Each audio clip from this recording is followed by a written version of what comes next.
will really help us get some perspective on the challenge that we face in being able to do the work that we're trying to do. It's my distinct honor to introduce to you Dr. Kelly Mack. She's the Vice President of Undergraduate STEM Education and the Executive Director of Project Kaleidoscope at the Association of American Colleges and Universities, acronym AACNU. Dr. Mack's career has been marked by a clear commitment to diversity, equity, and inclusion. She's also been an advocate for reforming STEM higher education and the delivery of world-class professional development for faculty in all types of higher ed institutions. And so we're really pleased for her to come and speak to this.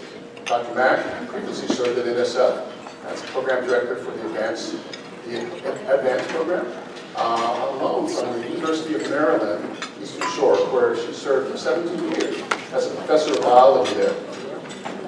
Dr. Mack's holistic approach can be exemplified by a strategic vision that puts at the foreground inclusion as a means to excellence in undergraduate STEM education. Her leadership in STEM reform, namely through the TIDES program.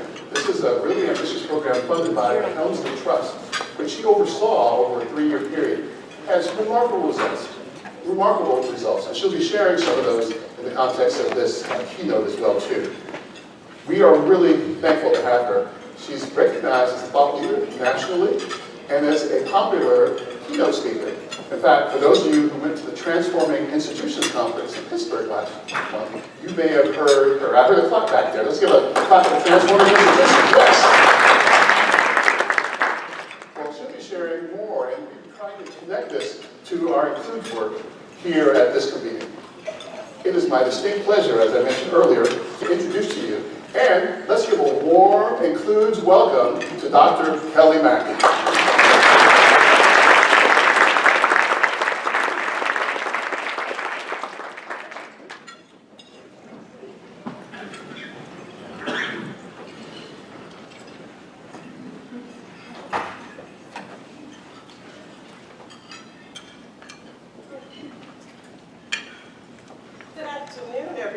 Can you hear me okay?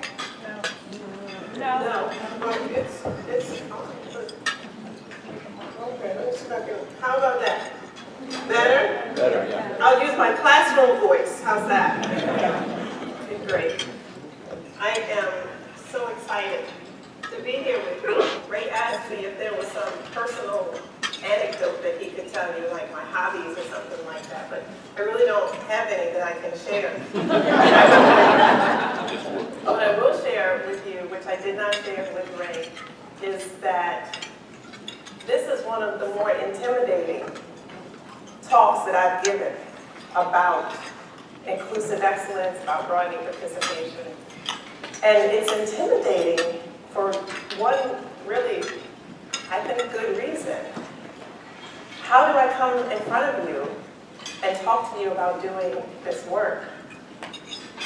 Especially to all of you who were successful in the competition when I wasn't. I totally blame the reviewers. With all due respect, in case any of you are in the room who reviewed my proposal, I accept no responsibility for the fact that I wasn't funded. But Mama always said everything happens for a reason. And sometimes it takes an outsider to bring a different perspective to the work that we have to do, to the work that's before us. And so I'm honored and humbled to be here with you this morning to represent that perspective. I start off always, so this is not my whole title slide. The actual title of my talk is That None Shall Perish. And I use that title, I actually borrowed it from something that happened to me a while ago when I was teaching. I was leading a couple of programs for underrepresented minority students who wanted to get a PhD in the biomedical sciences. And students have a way of telling you when you're doing it wrong. And my students were no different. They frequently told me when I was doing it wrong. And one day out of the clear blue sky, I started getting these emails from this religious group. And I hadn't subscribed to the emails. So I didn't know if this was my students' way of telling me that I needed more God in my life, or if God was really talking to me. So I was afraid to unsubscribe. Because if God was talking to me, I needed to listen clearly. So the emails kept coming, and there was one of them that was titled, "That None Shall Perish."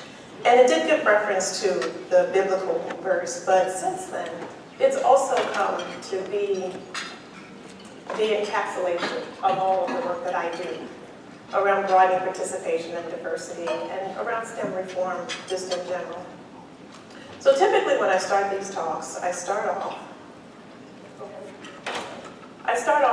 with data like this. And I can tell you about how underrepresented the underrepresented actually are. And we could talk about how that pans itself out by discipline, and then we could talk about students and graduate students and postdocs, and we could also talk about what happens with faculty. We could talk about gender, and we could talk about race and ethnicity, and all of that. In fact, I was giving a talk in Canada some time ago, and I had forgotten to put the legend on the slide. And I was apologizing to the audience, and they burst out into laughter, and I didn't understand why. And finally somebody told me, we don't need the legend. We know what it looks like. And so I have since stopped spending a lot of time on slides like this, because essentially, as a community, we are out of time. What was predicted decades ago about these shifts in the demographics of our undergraduate population is happening right now, and it's happening on our watch. We no longer have the luxury of exploring the data and admiring it as much as we did in the past. What we have to do at this point, I believe, is focus on root causes of our problems. And this is a difficult one for us, and here's why, and I'm going to explain why. When I think about what is the problem, I have to own part of it. I was just joking about the reviewers earlier. I do take some responsibility for my brilliant proposal that perhaps wasn't written as brilliantly as I could have. So one of my bad habits, right, I probably could have told you this. I like bad TV. I love it. I can't wait to get home in the evening and watch bad TV. It's how I unwind. Some people get a glass of wine. Some people vent. I watch bad TV. So over the Christmas break, I was watching a lot of bad TV. And I came across this movie. And the movie was done in the 1970s. It's called Brubaker. Do you know it? Okay, good. So the movie, for those of you who don't know it, because I didn't write it, I was like a tiny person when the movie came out. The movie is about a man who becomes a warden of a prison, and he goes about doing the work of prison reform. And he's doing things like making sure the prisoners get toilet paper, and that they get a mattress to sleep on, and just basic kinds of things. And he's running into all kinds of problems. And he's realizing that there's a lot of corruption in the prison system, and that there are all these kind of under-the-table contracts and deals and kickbacks going on, and he's disrupting all of that. So there's a scene in the movie where he's in a meeting with the legislators and the council people, etc. And he gets upset, and he's frustrated, and so he storms out of the room, and his colleague goes running after him. And she says to him, look, if you're going to change the system, you got to stay in the room. You got to stay engaged. Dude, you can't just run out of the room and get mad. And this is when let me say this. So the movie stars Robert Redford. So I wasn't that familiar with Robert Redford. He was a little bit before my time. And this is what he says in response to her statement. He says to her, you want to know what the problem, the real obstacle to reform is? It's reformers, pseudo-reformers. People that just want to say the right thing, be at the right place at the right time, get themselves in the paper, and get nothing done.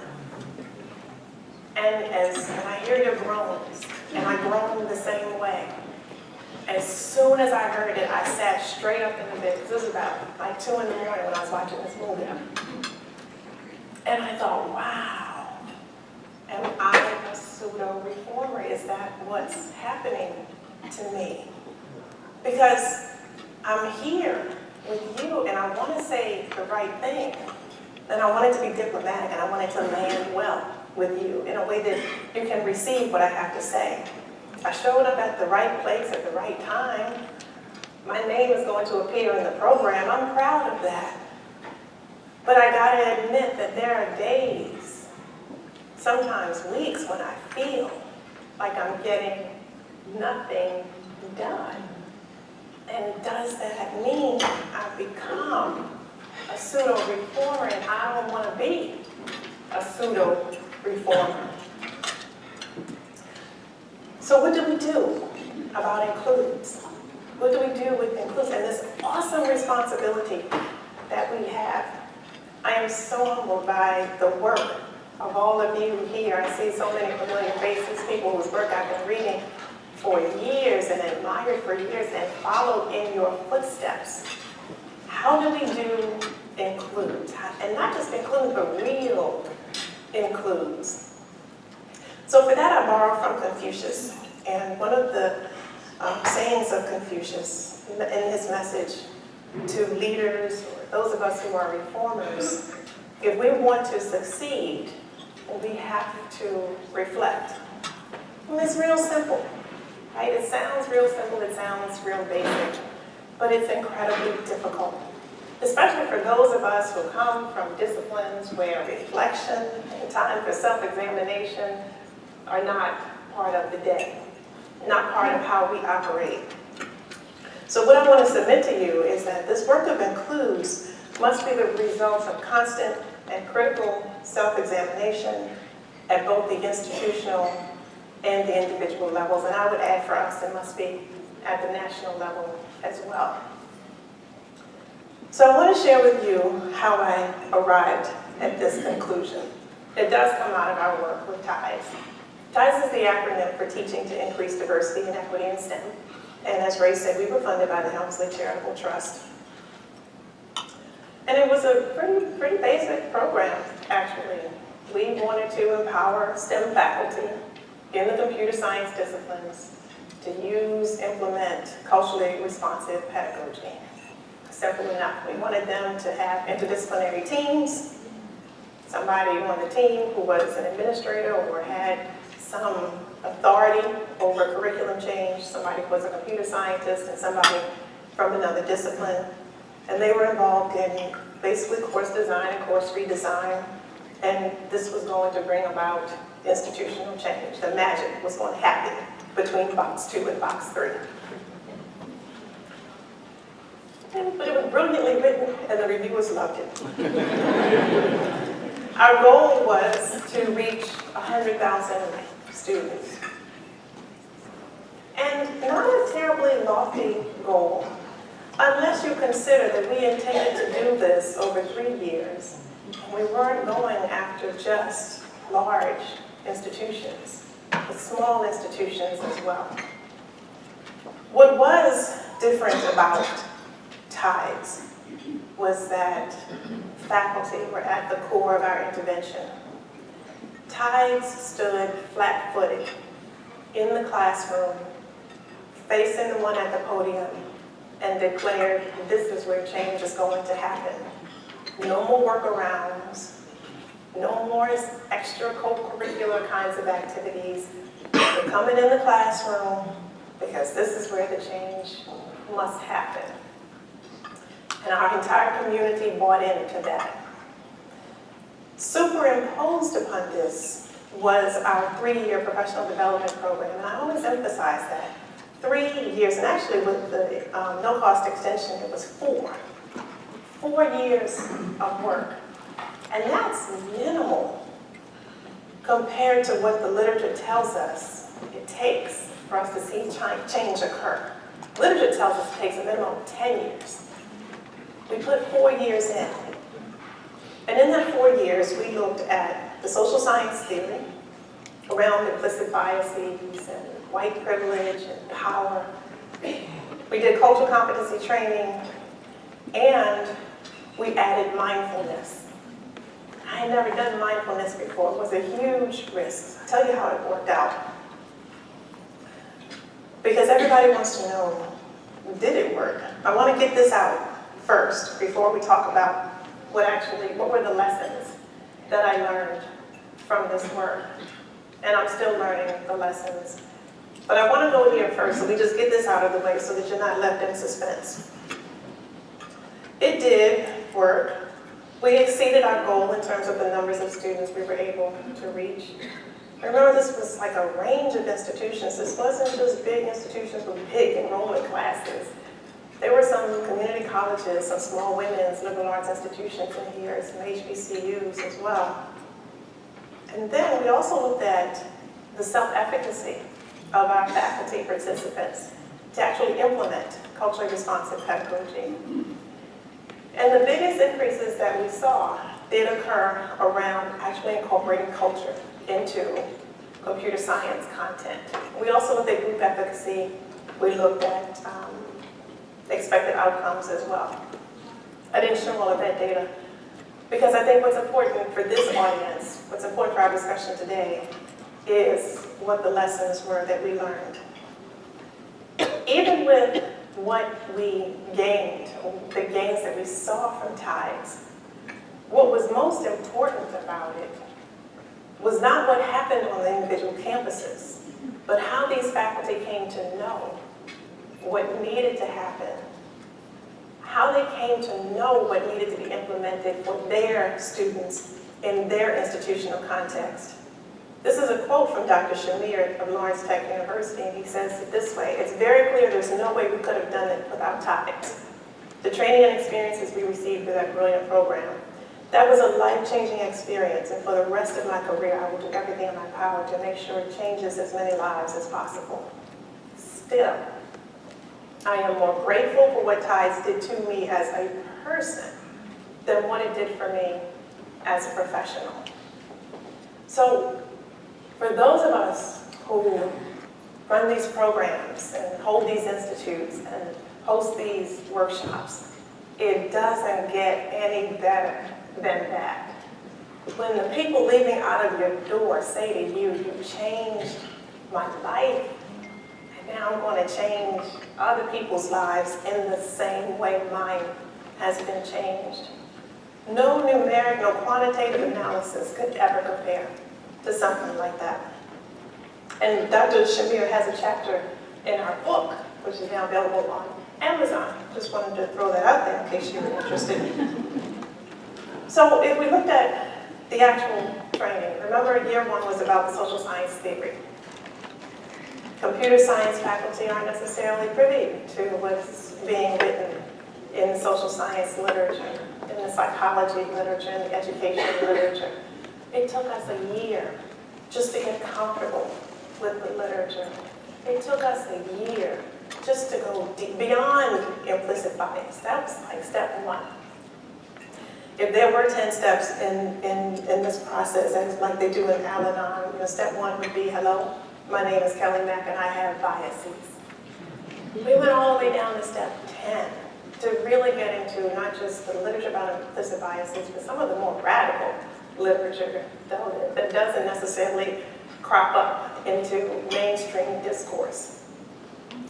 And we did a couple of exercises as well, and I just wanted to point this one out to you because it's key to the lesson that I learned. So this was one exercise. Okay, so the other part isn't shown, so I'll give you the end. I gotta give the punchline before I actually give you the exercise. So in one case, we put the words on the other side in the color, and we asked people, read the color of the word. And then we put up this side, and we asked people, read the color of the word. And it doesn't happen as quickly as it does when the color and the word match. There's a slight stutter step that we take when you actually have to read the color and not the word. And the lesson that we all learn is that our implicit biases are playing themselves out every single day. Every day. And we have to acknowledge that that's happening. One of the things, so the lesson that I learned from this is this, that I want to share with you. I am an amateur.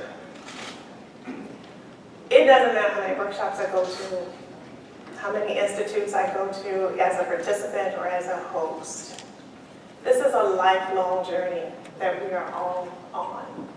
I will always be the amateur. And for those of us who are hosting workshops, for those of us who are in front of includes projects, we must show up in the room as amateurs.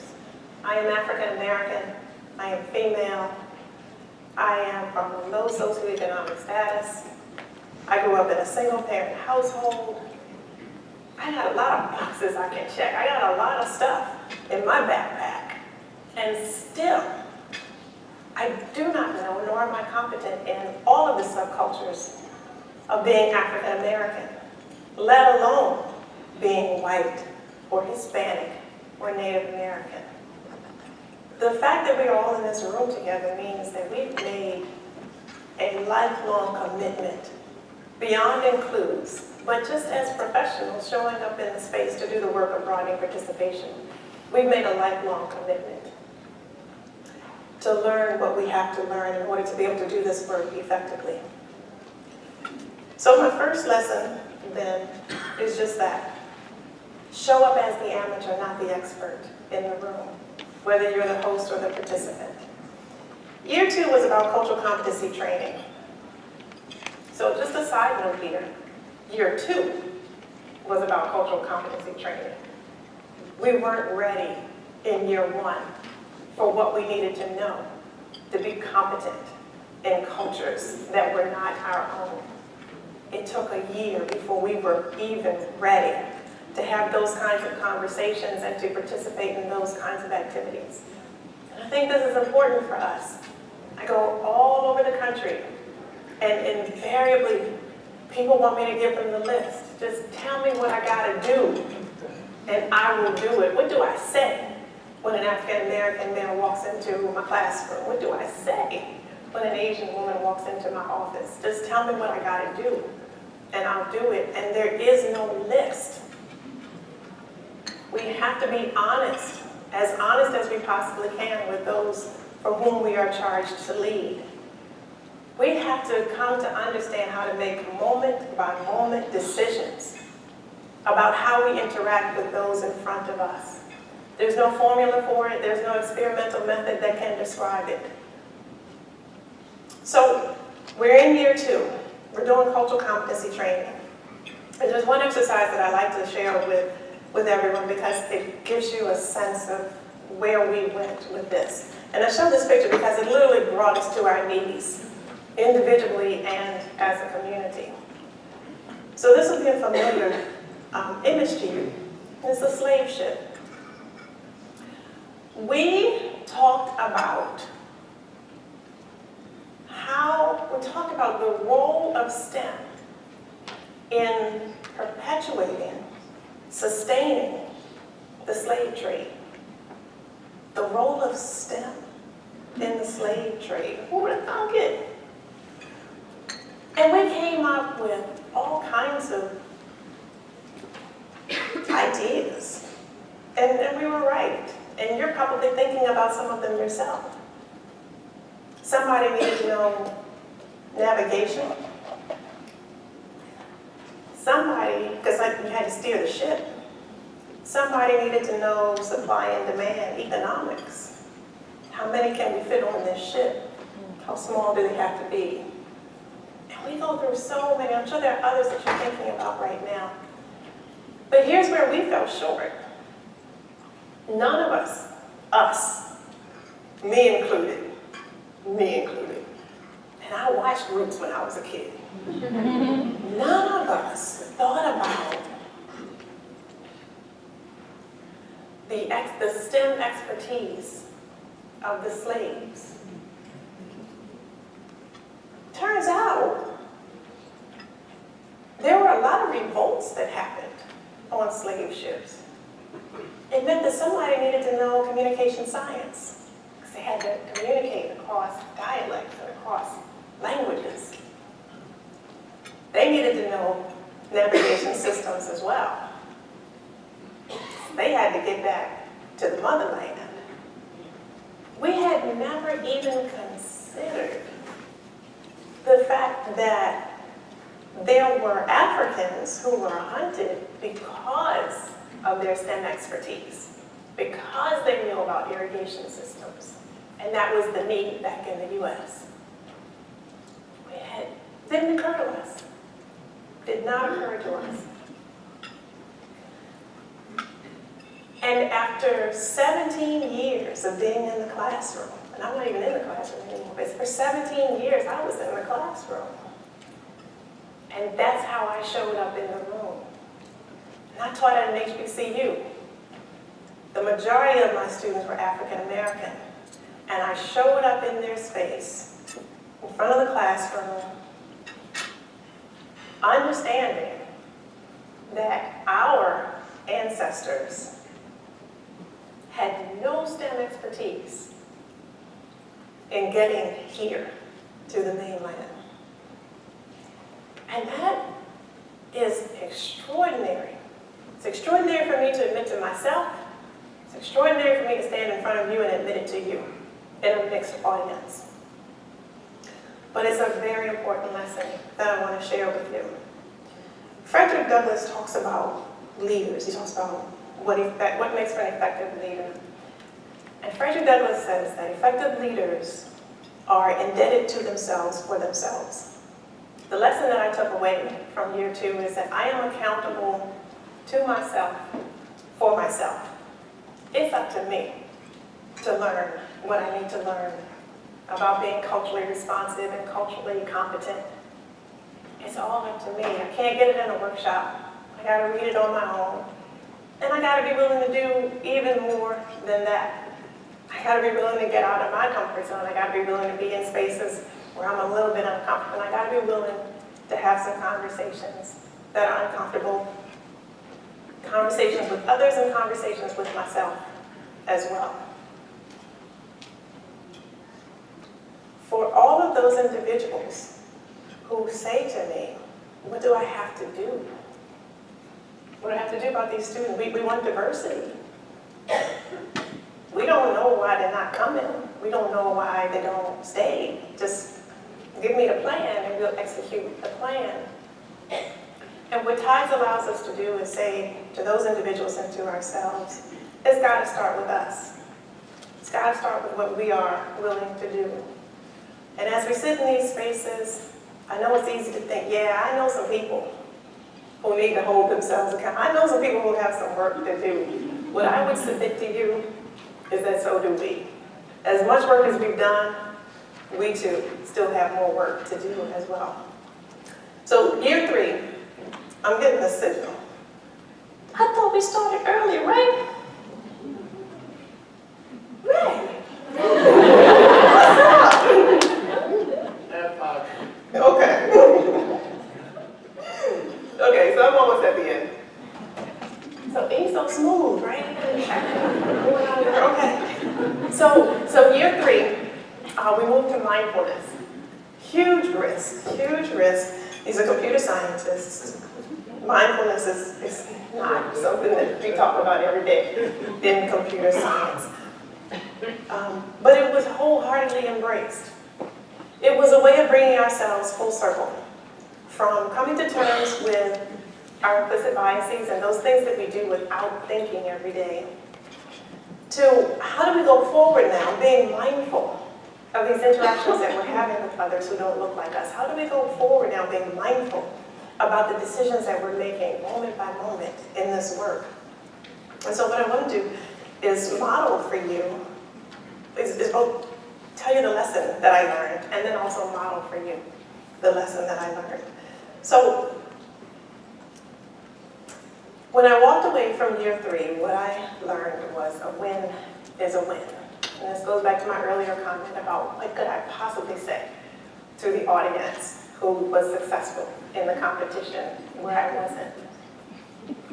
I got an email a while ago from a young woman who I've been coaching for a while, and she said something to me like, even if I don't succeed, even if I don't get it, if you do, Kelly, if If you win, I'd be happy because it's a win for all of us.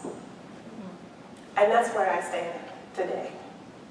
I didn't get funded for Includes, but I'm so glad that all of you did. So very glad, because a win for all of you is a win for all of our students, for all of the students, for all of the faculty that you will touch. Know that I will hold you accountable for that win, though. But nonetheless, one of the practices that we learned in mindfulness is that of loving kindness. And I talk about loving kindness in a lot of different venues, and I get all kinds of reactions, everything from laughter and snickers to tears and weeping. And if you could just for a moment hold space for that, that in the academy, in this line of work that we have said that we will do, and the responsibility that we have to do this work, that in the academy, there is laughter and weeping all at the same time. Our experiences are so very different and so varied in the academy. So a win for you must be a win for everybody, including me. And what I want to do is just practice for you what I learned from year 3, if you will allow me. So just as I wish to, may you be successful. May you remain strong. May you be free from fear and doubt. And may you work with ease and happiness. Thank you.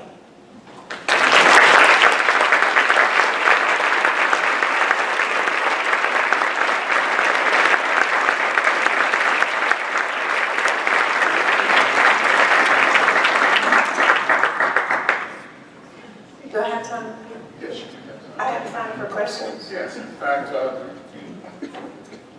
we have about 15 minutes, maybe 20 minutes for questions. And what I'd like to do is call attention to folks who have mics here on this end and at this end. So if you raise your hand, a mic will come to you. Please identify yourself, the project you are involved in related to Includes or some other program, and then state your question succinctly, briefly if possible, and then Kelly will respond. What I'd like to do is I'd like to highlight some areas perhaps where you might consider asking a question. So for example, the issues around departmental leadership and professional development and how that can really change the culture of departments, that might be an area where you may be able to focus some of your questions.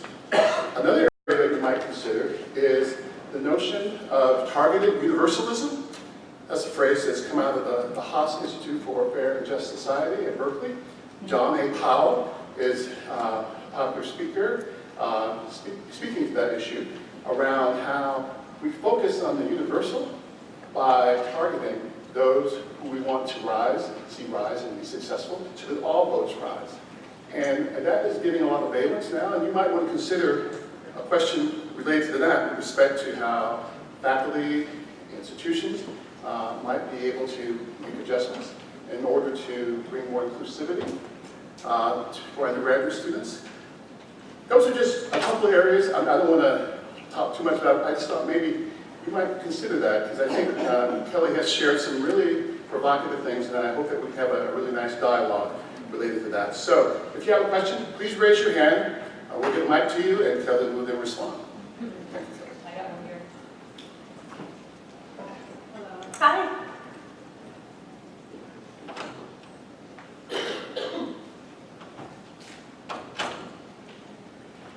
My name is Danielle.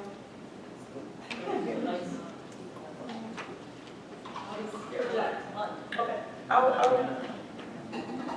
It's on.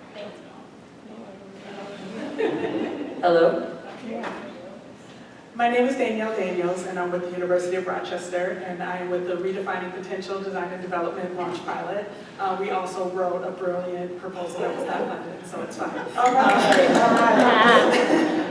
My question is, thinking of faculty, what was the motivation or incentive for your computer science faculty to put themselves in this very vulnerable, different position? So I can speak a little bit for them. From my perspective, we had a national competition. We had about 200 proposals. And we had funding for 14. And so I had maybe the luxury of selecting for the most highly motivated. And we didn't select for individuals who had done a lot or who said it the right way. We selected for individuals who had been failing at it and were ready to do it a different way. So the motivation from my perspective was, I've tried this, I've tried that, I've tried this, and I'm so open now to thinking about it differently and approaching it differently. And it takes a long time for us to arrive to that point, just in life, I think. And it was different. So the glossy, kind of shiny, glittery applications didn't necessarily convey that. It was the kind of show me a different way. It was, yes. Okay, thank you very much. That was a great talk. My name is David Mays. I'm with the University of Colorado, Denver. You suggested in your talk that a lot of faculty say, tell me what to do and I will execute the plan. And I have said that myself because it seems like if I could get all STEM faculty to ask that question, that would be huge progress. How do we get everybody else who's not in includes to buy in to the idea that diversity is worth spending our precious time? Why don't you give me a difficult question?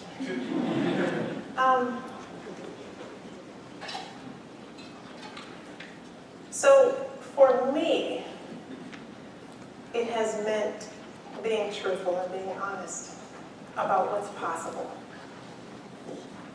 I tell my community, Project Kaleidoscope, we do leadership development, professional development. I want to touch all 268,000 STEM faculty in this country.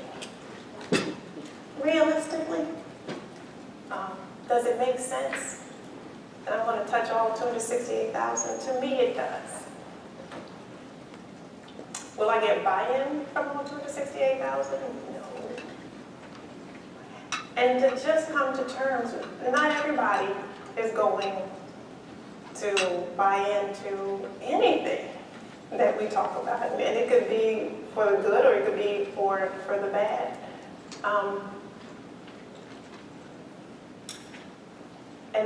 At my organization, there are a lot of humanists. My president is a philosopher. And so we have a lot of conversations about the value of higher education, and specifically about the value of liberal education. And our posture is that this thing that we call higher education is intended to be able to hold space for differing views and opinions. Everybody doesn't have to agree with what we say, and everybody doesn't have to agree with what we believe in. Being educated in this way, in the way that we have been in America, means that we can have dialogue and discourse and disagree in the dialogue and discourse and still exist in the same place peaceably. So we don't want everybody to agree with it. If everybody agrees with us, then we run the risk of being something other than who we are supposed to be as a democracy. What we do want is that every student, regardless of background, has a fair shot at this thing that we call STEM. We do agree, we must agree, that it means no student should be slighted or mistreated or marginalized in any way. Our role is to find the common ground with those who don't agree with us, not to make everybody agree with us. If everybody agrees with us, then we lose our edge. We lose our capacity to be innovative. We lose our capacity to keep pushing for something better, because there's nothing opposing us at that point. So I think that I'll just speak for myself, what's been important for me is to be very clear about what's possible for humans, what makes sense for us in the academy, in higher education, and what's feasible. Will we see our work completed in our lifetime? I don't know. Right? I'm getting older, and so I'm getting a little jaded. But I also think that maybe the intent is not for us to see it to completion. Maybe the intent is for us to stand in this space and move it forward, so that those who come behind us at least don't have this ground to cover, because we've taken care of this on our watch. And they can get a little bit further, a little bit faster as a result of what we've done. And I think for all of us, it looks different and it feels different depending on the communities that are involved in the work that we do, and depending on the institutional contexts that we work in. But we as leaders of these includes projects, we as leaders in STEM reform and broadening participation, we have to be very clear about what our goal is and what's feasible. My goal of reaching all 268,000 faculty in STEM, I like it, I'd like to hear it, I'd like to hear myself say it. Gets me up in the morning, keeps me going. But by the time I get to my desk and sit down and think about what I have to do for that day, I don't reach all 268,000 every day. I hope that helps you. It's not a clear answer, but I don't think there is one.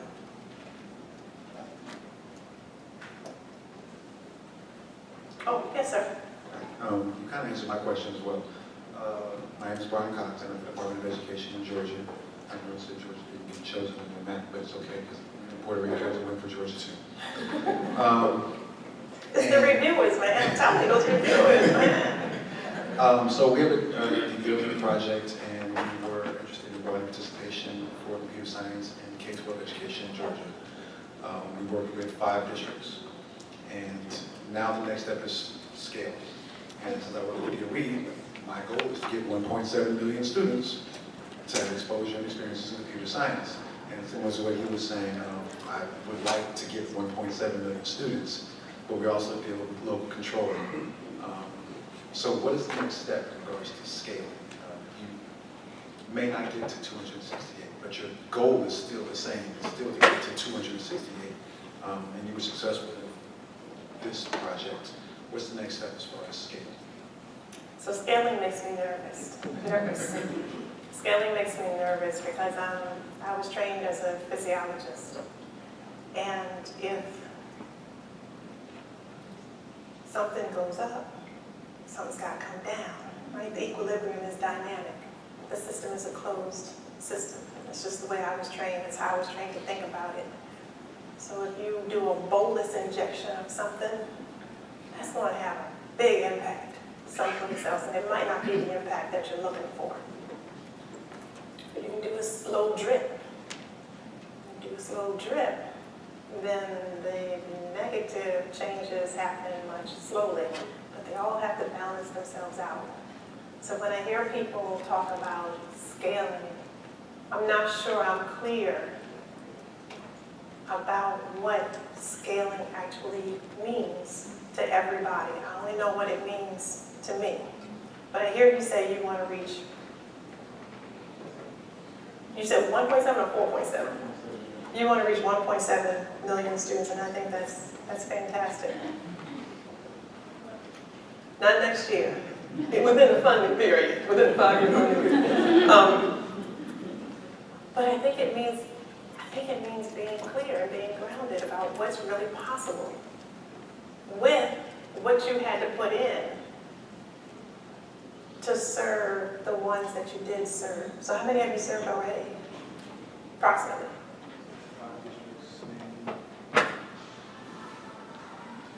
5 districts, maybe 50,000 students, and that's nothing to laugh at. So to get from 50,000 to 1.7 million, you can't do it the same way. Whatever you did to get 50,000, it might not work to get to 1.7 million. What has to change? Something significant has to change when your size goes from 50,000 to 1.7 million. That's like a whole new program. That's not even scaling up. That's a whole new animal from the perspective that I have about what scaling up actually means. Doesn't mean don't try it. No, doesn't mean don't try it at all. I say go for it. The danger that I see is that oftentimes when we need funding to continue these efforts, admitting to a funder, I tried it. It didn't work, but I promise you, if you give me another $5 million, I can make it work next time. We're not set up for that. And I'm talking to you as a former program officer. We're not set up for that. So you've got this push and pull that you've got to negotiate between being honest with yourself and what you can do and what it means to meet the criteria, to be funded, to be able to even have a shot at trying to do what it is that you want to do. But if there's any other place where this could happen, it's got to be includes. We got to get really real and honest about what's feasible. And because it's includes, and because there's so much attention on includes, I can't imagine that our colleagues at the National Science Foundation aren't listening to us. And we need for them to hear us and hear and understand what's possible on the ground is not always the same thing as what's possible when we're sitting in the conference room. And as a community, we got to stick together on this, right? Because it means if you, right, I couldn't do it, and then somebody over here says, well, I can, right? Then we create even a different kind of competition in the room. Then it becomes us against us, not us against the reviewers. we have to stay focused on the enemy. I'm joking. I love reviewers. I am one. Reviewers are not the enemy. But you get what I'm saying. We have to come together as the includes community and stand together on what's working and what's not working and be honest with everyone, because just because it includes means that a whole lot of other people are going to go out and try it. And if we haven't been honest about what it takes to get to success with it, then there's a lot of wasted energy, effort, and resources go into things that are doomed to fail. And only we knew that it was going to fail, and we didn't say so.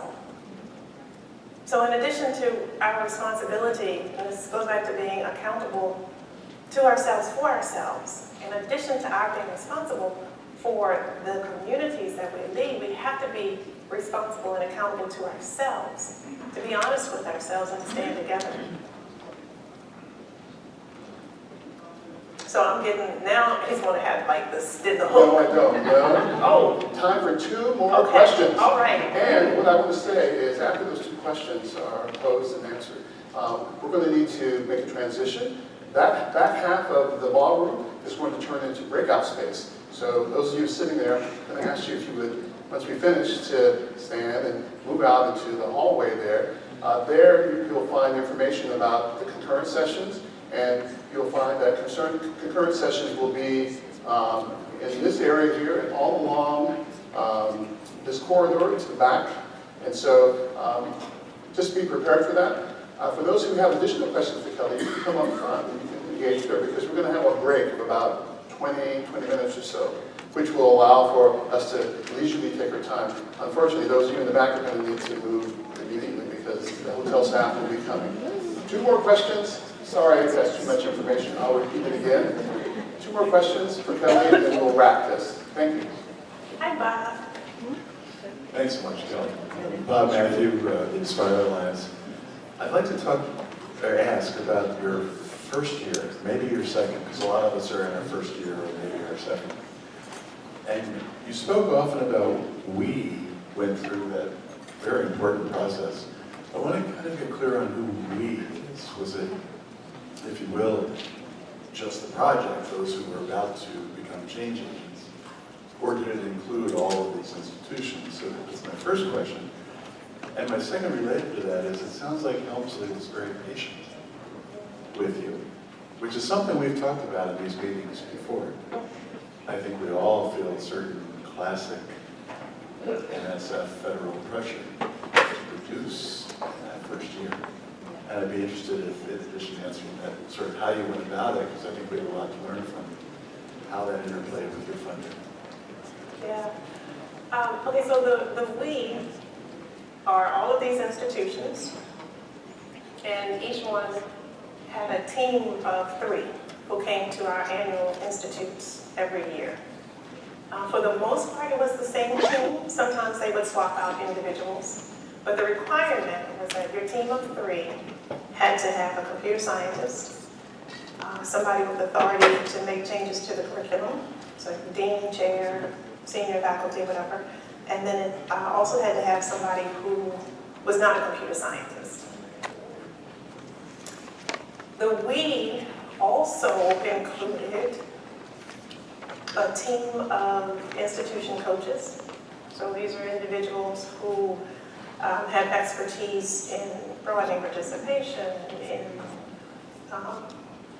political science, in STEM disciplines.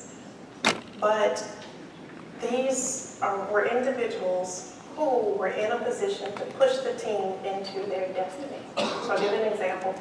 If we had women's colleges who we were funding, and oftentimes the language that they used was about women. We want to diversify women. And they had left women of color off the spectrum. So they had an institution coach who had expertise in intersectionality to push them further than what they originally thought they could do. The we also included what we called the Tides Tribunal, which was a group of education researchers, education psychologists, and when the community came together for the Institute and we had to present to each other, here's what I've been doing, here's what we did from last year, the tribunal was there to say, is that it? What? You gotta do better. We call them the tribunal. It's a loaded word. But it was also our way of inserting community accountability. That you couldn't just come and give us the dog and pony show. That there was a team of individuals who were going to unpack that and dissect it and get down to the real root of what you were talking about. And if you were doing well, they said your tide is high. And if you weren't, they said your tide is low. And as a community, we experienced low tides. The room was silent whenever somebody got a low tide. The we also included my staff. It included my staff who bought into what we were trying to do with tides, who had a natural curiosity about how these institutions and their goals were going to play themselves out. And the we included me. It also included me. It was my showing up in this space, not as the expert, because I don't know everything. I don't know every institutional context. I try to learn as much as I can, but I still don't know as much. You and I share a common colleague, Orlando Taylor. You ask him about any institution, he'll just give you the history and run down all the stats. I can't do that yet. So when I say we, it was literally collective learning. It was everybody in this room, in the room at that time. We were the we. In terms of dealing with Helmsley, you're right, I had a great program officer. I had a great program officer who believed in the work and who believed firmly that we've tried this, and we've tried this, and we've tried this. We gotta do it a different way. We need to think about it a different way. And in addition to patience, I would also add just that they were not only patient, but they also came to the space with an openness about learning more and wanting to know what's working that we can use over here and what's not working, what didn't go so well. And they were open and said, yeah, I don't know about that speaker, Cal. I wouldn't invite them back again. And we were really partners in it, kind of like the way cooperative agreements work at NSF. So in advance, we had cooperative agreements, which meant we're in this together. Right? If it doesn't work, NSF is going down with you. So let's get in there and figure this out together if we can. So it was kind of the same way. And I was used to managing cooperative agreements and understood how the partnership was supposed to go from that. Thank you for the question. This will be the last question. How you doing? I'm good. How are you? Doing good. My name is Ollie Birkin. I'm at AAAS. But I saw you mention that you went through unconscious bias training, and you even posed an example of the Stroop effect. And so I was kind of curious if you could speak to how that training affected you and your perspective and the perspective of your staff, and as you are change agent in this space. So I want to hear more about it. Every training that I go to affects me. Whether I'm the host or the participant, sometimes I find myself in a room where I intended to be there. Sometimes I find myself in a room where I just happened to be there. But every one of them affects me. I learn something more about myself. I learn something more about the space that I navigate as an African American woman. I learn something more about the space I navigate as an African American woman when the space is predominantly white and predominantly male. And I have a staff that many of them have degrees in adult development or leadership studies or higher education, and they have a wealth of knowledge and understanding about higher education, and we're learning from each other, and there's a real sense that it's almost a friendly competition. Who gets to learn the most the soonest? Who gets to master a certain concept the soonest? And so I know we're wrapping up, so I'll just tell you this one story. When I got to AACNU, my assistant was a white male who identified as being gay.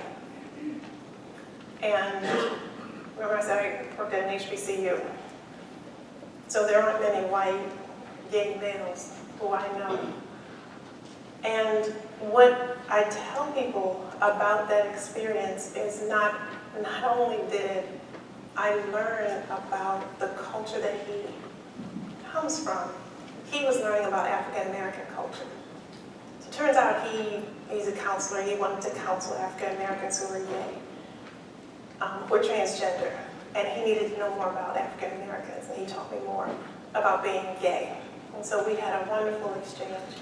And it made me a better leader as a result of that. And it made him a better counselor as a result of those interactions. I could go to him and ask him any question I needed to ask him. More than that, he held me accountable for what I knew. So if I got up at the podium and I talked about race and gender, and I didn't mention sexual orientation, we had a conversation after that speech. We had a real conversation after that.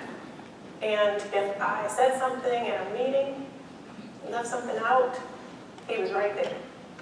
You didn't do that right.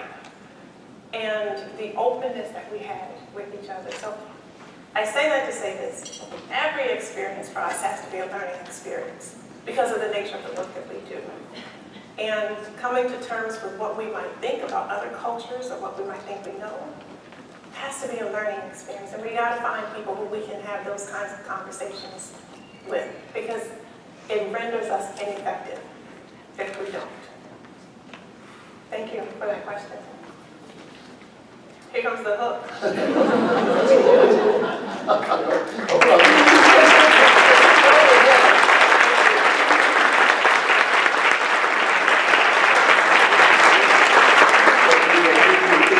For your leadership, for your openness to learning, and for your commitment to the cause of diversity, equity, and inclusion. And so thank you so much for sharing what you did. Thank you for your humility and being transparent about the challenges you face and how you have grown and developed over time. That's a wonderful example for us. We need to approach this work with a good measure of humility and be open to learning from others. And you really modeled that for us. So thank you. One more time, let's give Kelly.